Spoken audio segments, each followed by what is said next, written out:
So hi guys, welcome back to my channel the scalper. And अब हम बात करने वाले हैं कल 7 है, आज बैंक निफ्टी किस तरह से बिहेव कर सकता है, क्योंकि वीकली एक्सपायरी होती है थर्सडे को। सो स्टार्ट करते हैं।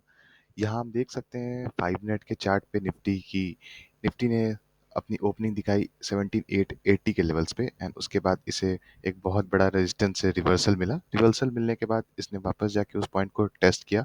एंड टेस्ट करने के बाद यहाँ एक स्ट्रॉन्ग रिवर्सल आया। इस स्ट्रॉन्ग रिवर्सल में इसने 50 ईएमए को भी तोड़ा, एंड उसके बाद इसने कहीं यहाँ जाके 17807 में क्लोजिंग दी है। तो अगर हम इस सिनेरियो की बात करते हैं तो ये मार्केट एक पूरा रेंज बाउंड था, मतलब डायरेक्शनल नहीं था, ना ऊपर गया ज़्यादा ना नीचे, एक ही रेंज में घूमता रहा। हाँ, थोड़े मोड़े स्कैल्पिंग के अपॉर्चुनिटीज मिले होंगे ऑप्शन बायर्स को, एंड ऑप्शन सेलर्स वाला मार्केट था। अब आगे बढ़ते हैं, हम देखते हैं कि 1 मिनट टाइम फ्रेम पे क्या हुआ है। अगर 1 मिनट टाइम फ्रेम पे एनालिसिस की जाए, मार्केट ने ओपनिंग दिखाई। ये ओपनिंग इसकी 50 ईएमए के नीचे थी, 50 ईएमए से सपोर्ट लेते हुए बार बार नीचे आ रहा था। बट अराउंड 11:07 के आसपास इसने 50 ईएमए को ब्रेक किया। 50 ईएमए ब्रेक करने के बाद एक थोड़ा सा अप मूव मिला होगा।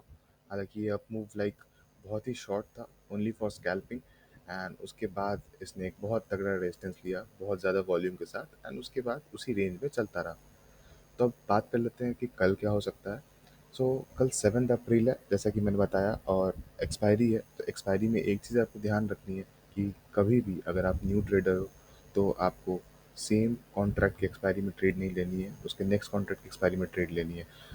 ओके। एंड अब हम क्या करेंगे कि कुछ लेवल्स का वेट करेंगे। यहाँ पे हम देख सकते हैं कि रेंज बाउंड मार्केट की लोअर बाउंड 17,780 पे है, एंड अपर बाउंड 17,891 पे है।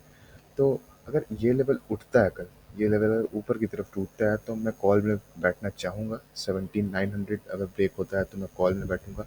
एंड अगर ये लेवल 17,786 ब्रेक होता है तो ये वाली गैप दिख रही होगी, ये गैप ये आके फिल कर सकती है। निफ्टी के टारगेट 17,700 तक के हो सकते हैं कल के। हालांकि एक्सपायरी है तो बहुत ज़्यादा बड़ा डायरेक्शनल मूव नहीं होगा, क्योंकि एक्सपायरी किसी का नहीं होता है, ना बायर्स का ना सेलर्स का। ओके। अब यहाँ पे हम देख सकते हैं कि ग्लोबल मार्केट्स भी नेगेटिव हैं। कुछ ज़्यादा अपडेट्स नहीं आ रही ग्लोबल मार्केट से, एंड आई होप दैट ये गैप डाउन ओपनिंग ही दिखा रहा है 92 पॉइंट्स का। तो अगर हमें गैप डाउन ओपनिंग मिलती है तो मैं ये कहूँगा कि ट्रेड रेंज बाउंड ही रहेगी मार्केट, ठीक है। ट्रेड ज़्यादा नहीं मिल पाएंगे, तो मैं चाहता हूँ कि फ्लैट ओपनिंग मिले, एंड फिर वहाँ से हम प्राइस एक्शन देखेंगे। स्टार्टिंग के 5 मिनट पे जाके या 15 मिनट पे जाके कैंडल किस तरह से प्राइस एक्शन बना रही है, उसके बाद मैं ट्रेड में बैठना पसंद करूँगा। अगर ये वाला चीज़ टूटता है 1775 का लेवल, तो ईजिली 17,700 तक के टारगेट्स मिल सकते हैं।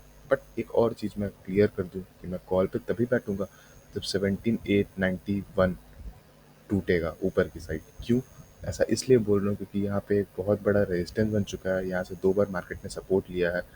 तो आई होप आपको ये 2 लेवल्स क्लियर हो गए होंगे। मैं एक बार 5 मिनट के टाइम फ्रेम पे भी बता देता हूँ आपको। 17,891 इसके ऊपर अगर जाती है तो I will be on call. And अगर ये लेवल टूटता है तो ईजिली यहाँ तक का गैप फिलिंग निफ्टी आके कर सकती है। फाइन। तो ये हो गया निफ्टी का डिस्कशन।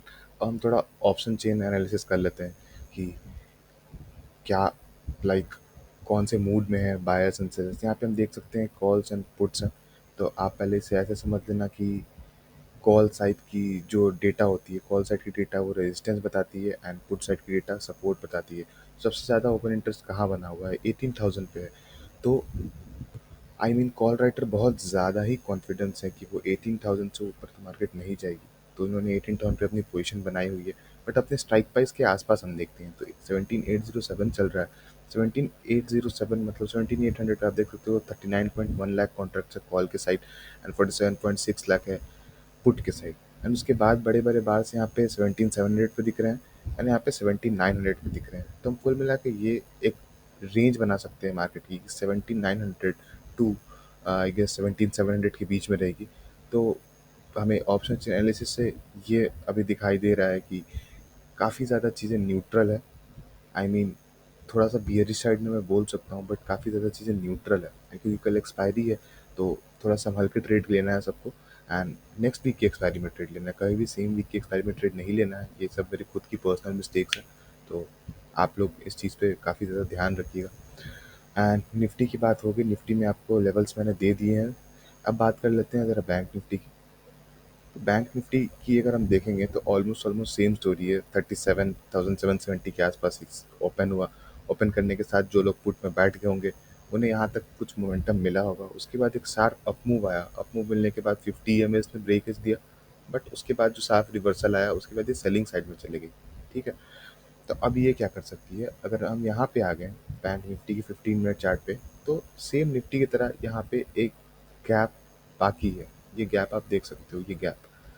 तो यहाँ तक के मेरे टारगेट होंगे 37,196 के। अगर ये इस लेवल को नीचे की तरफ तोड़ती है, अगर मार्केट फ्लैट खुल जाए नीचे की तरफ यहाँ से तोड़े, तो पुट में बैठना है। कॉल की तरफ अगर मार्केट तोड़ती है, क्योंकि तोड़ना उतना आसान नहीं होगा क्योंकि काफ़ी ज़्यादा स्ट्रॉन्ग रेजिस्टेंस मिला है उसे, बट अगर यहाँ पे तोड़ती भी है तो भी मैं जब तक कॉल में नहीं बैठूंगा जब तक 37,950 ऊपर से क्रॉस नहीं हो जाता है। फाइन। तो बैंक निफ्टी ने अपने लेवल्स बता के दे ही दिए हैं, इस पर ज़्यादा बात करने की ज़रूरत नहीं है। अब मैं आपको निफ्टी पे वापस से ले चलता हूँ एंड आपको एक चीज़ दिखाता हूँ कि मार्केट लाइक किस तरह से प्ले करती है। अगर अभी मैं डेली ग्राफ खोल लूँ तो यहाँ पे आप इजीली देख सकते हो कि अभी मार्केट ने यहाँ से एक शार्प रिवर्सल लिया है। अभी जो यूक्रेन रसिया टेंशन के कारण 15,700 पे चले गई थी मार्केट, यहाँ से शार्प अप ट्रेंड में गई है मार्केट। अप ट्रेंड कैसे, आप देख सकते हो, नीचे थी, नीचे थी, यहाँ से फिर ये इस तरह से गई है। तो अभी मार्केट का डायरेक्शन क्या है, कॉल के साइड। मार्केट का डायरेक्शन क्या है, कॉल के साइड। अब यहाँ पे इतने बड़े अप मूव के बाद एक छोटा सा रिट्रेसमेंट आया है। रिट्रेसमेंट आया है, बट जब तक यहाँ से ये ब्रेक नहीं होता, आई मीन 17,000 एक बहुत ही ज़्यादा स्ट्रॉन्ग सपोर्ट मैं कह सकता हूँ। उसके नीचे मैं बहुत ज़्यादा बियरिश नहीं रहूँगा। हर एक डिप बाई कर ली जाएगी मार्केट में। बेसिकली मेरा कहने का मतलब ये है कि मार्केट लोअर लोज बना रही थी, बट ये अब हाइयर हाइज बन रहे हैं। तो एक रिवर्सल आ चुका है एंड रिवर्सल को उसी हिसाब से प्ले करना है। एंड एक चीज़ हमेशा याद रखना है कि एक्सपायरी के दिन हमें नेक्स्ट वीक के कॉन्ट्रैक्ट में ट्रेड करें। So I hope Nifty and bank Nifty के लेवल्स काफ़ी ज़्यादा क्लियर होंगे, क्या हो सकता है एक्सपायरी में। एक्सपायरी में मैं तो एक और चीज़ आपको बताना चाहूँगा कि एक्सपायरी में जो मूवमेंट्स आती हैं, अगर स्टार्टिंग के ही 1-2 घंटे में बाजार मूव कर गई, आई मीन 9 to 12 में, तो ज़्यादा हमें हीरो ज़ीरो कॉल्स नहीं मिलेंगे 1-1:30 बजे के पास। वरना अगर रेंज बाउंड मार्केट रहा तो फिर एक तरफ कहीं ब्रेक कर सकता है एंड वहाँ पे आपको काफ़ी ज़्यादा अपॉर्चुनिटीज मिलेगी। कुछ स्टॉक्स का भी डिस्कशन कर लेते हैं। रिलायंस की ग्राफ को देखते हैं। रिलायंस में यहाँ पे आप देख सकते हो कि काफ़ी ज़्यादा अच्छी अप मूव आई थी। मैं डेली टाइम फ्रेम पे दिखाता हूँ, एक काफ़ी ज़्यादा अच्छी अप मूव 50 ईएमए 100 ईएमए सबको क्रॉस करते हुए ऊपर गया। बट यहाँ पे इसका बहुत ज़्यादा इम्पोर्टेंट रेजिस्टेंस है जहाँ से इसने काफ़ी बार रिवर्सल लिया हुआ है। तो अगर ये रेजिस्टेंस जोन कल टूटता है तो रिलायंस में काफ़ी ज़्यादा फॉल आ सकती है। अभी तो 2619 पे है, बट अगर ये लेवल 2589 टूटा तो एक बड़ा फॉल आएगा। वरना मैं ज़्यादा बियरिश नहीं हूँ रिलायंस पे। तो अब कुछ बात कर लेते हैं हम एच बैंक की।